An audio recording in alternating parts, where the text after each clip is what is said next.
again. It's a rich thing.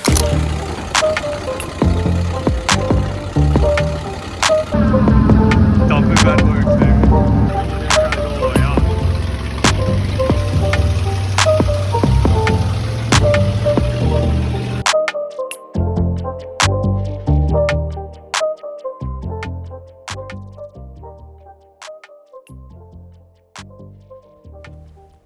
What's up, guys? If you missed the last video, we finally got this old Left 4 Dead truck running.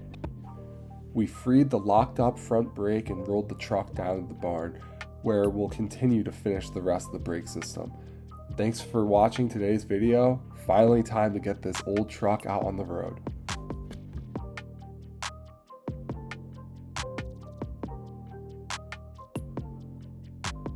Alright guys, so finally got the rotor off without the right tools, but I'll make sure to get the tools when I put it back together.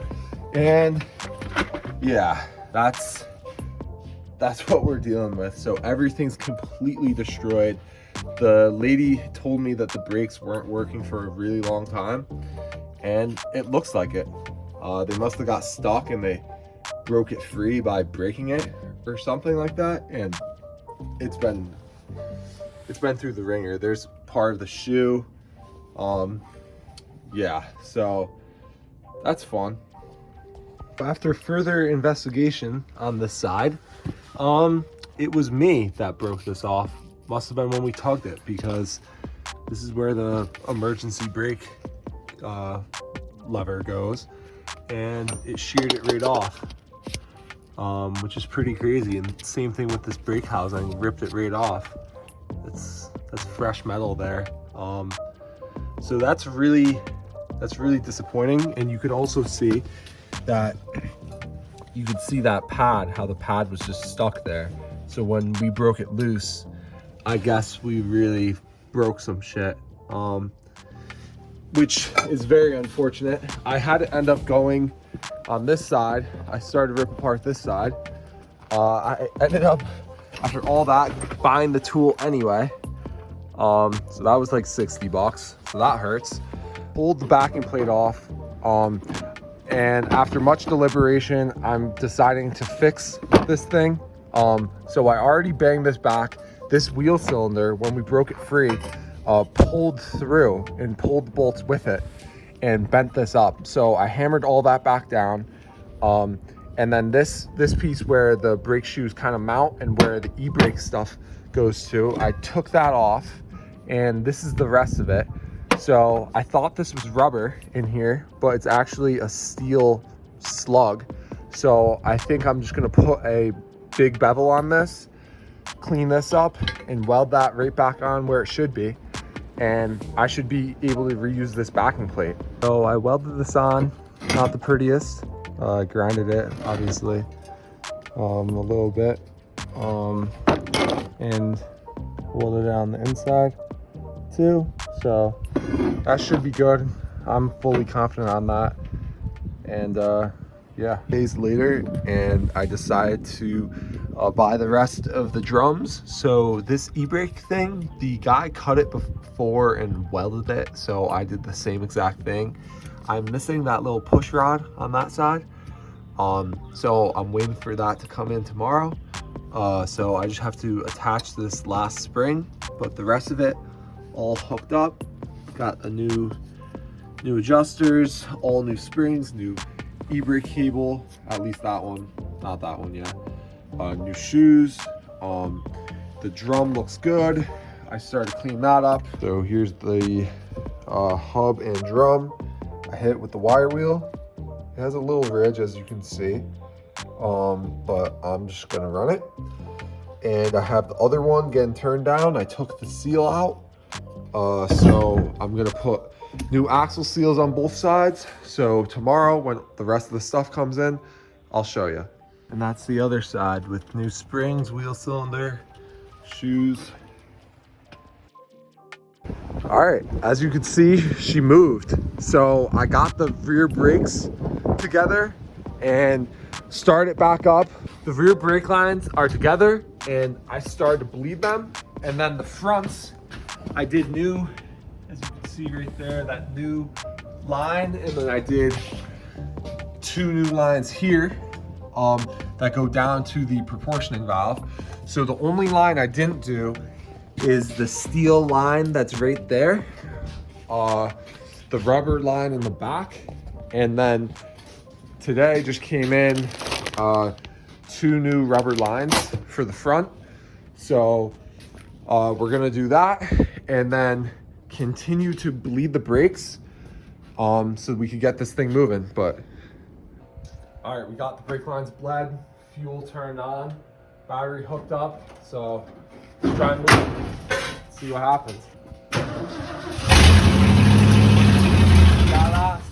Oh shit. Your blinker's on, your left blinker's on. There you go. Blinkers work.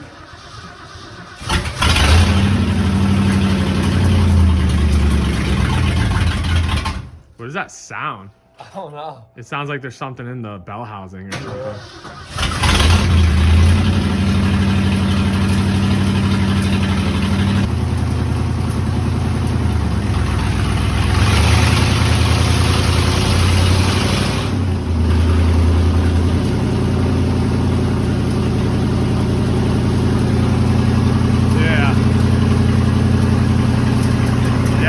Trying to say that the brake pedal is really squishy. It goes all the way down. But what are you gonna do? 70s technology. Woo!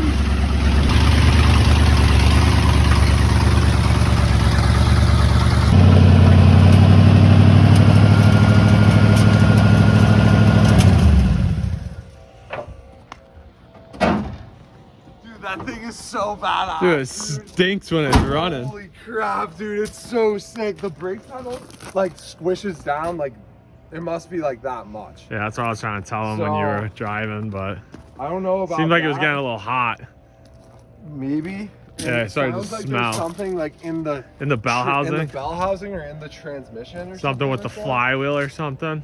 Something, but dude, it just feels so cool. Maybe it's just a rat's nest. It feels so cool, dude. It's not even funny. Pop that hood, let's see. Holy She's smoking? crap. Oh, a little bit of smoke, but it's alright. Seems like the brakes work. Dad's happy. Yeah.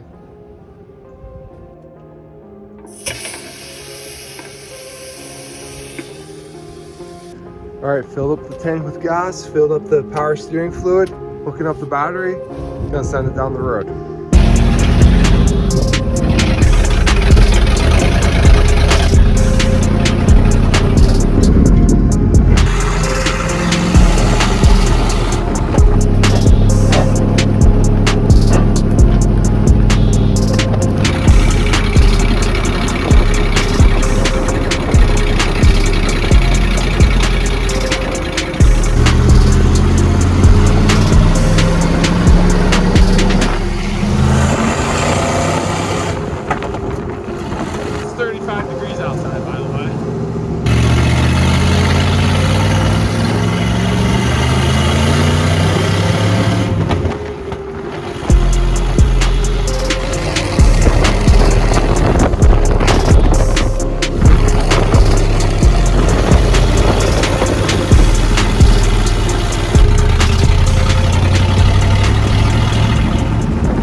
All right, we rolled her back, sitting there, started to leak some fluid.